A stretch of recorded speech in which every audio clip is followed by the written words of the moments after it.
ఆవారా బుష్కోటు ఆవారాహు ఆవారాహు. రచన నిడదవోలు మాలతి. అందిస్తున్న వారు Telugu for kids. ఒక సన్నటి పొడుగావిడ బట్టల దుకాణంలోకి వచ్చింది. ఆవిడ వెనకే ఆవారా బుష్ కోట్ వేసుకున్న ఒక 14 ఏళ్ల అబ్బాయి కూడా లోపలికొచ్చాడు. ఏం కావాలమ్మా అన్నాడు గుమాస్తా ఆమెను చూసి. మైసూర్ సిల్క్ చీరలు ఉన్నాయా? ఉన్నాయండి. రంగులేం బాలేవు. లేత ఆకుపచ్చ రంగు చీర లేదా?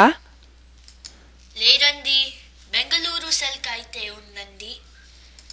వద్దులే, నీలం రంగు చీర తీయి చూద్దాం. మెల్లి చీరండి, 28 రూపాయలు. 7 గజాల చీరేనా? టూ కాస్ట్లీ అన్నాడు ఆవారా బుష్ కోటు మధ్యలో కలగజేసుకుని. ఆవిడ అతని వైపు అదోలా చూసి గుమాస్తాతో జాకెట్ గుడ్డలు తీయమంది. ఓ 10 రకాలు తీసి పైన పడేశాడు గుమాస్తా. అది కాదని ఇది, ఇది కాదని అది అన్నీ లాగిస్తుంటే గుమాస్తాకి లేని తలనొప్పి పుట్టుకొస్తోంది. మధ్య మధ్యలో ఆవారా బుష్ కోటు కలగజేసుకుంటూనే ఉన్నాడు. ఆవిడ అతని వైపు అదోలా చూస్తూనే ఉంది. ఇది మాత్రం గుమాస్తా గమనించనే లేదు. కొట్టంతా తిరగేయించి 34 రూపాయల 14 అణాలు బిల్లు చేసింది. గుమాస్తా అమ్మయ్యా అనుకున్నాడు.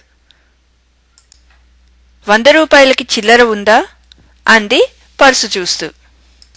లేదు అన్నాడు గుమాస్తా. అయితే విడిగా 30 రూపాయలున్నాయి, ఇవి తీసుకోండి. అటు వెళ్లి మళ్లీ వచ్చేటప్పుడు మిగిలింది ఇచ్చేస్తాను.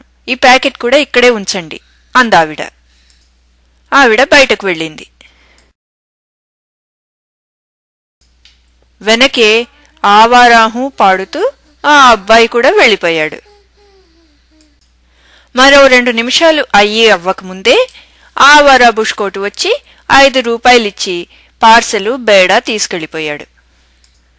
మరో 2 నిమిషాలు అయ్యి అవ్వకముందే సన్నటి పొడుగావిడ వచ్చి పార్సెల్ అడిగేసరికి గుమాస్తా తెల్లబోతూ, ఇప్పుడే మీ అబ్బాయి పట్టుకెళ్ళాడు కదండి అన్నాడు.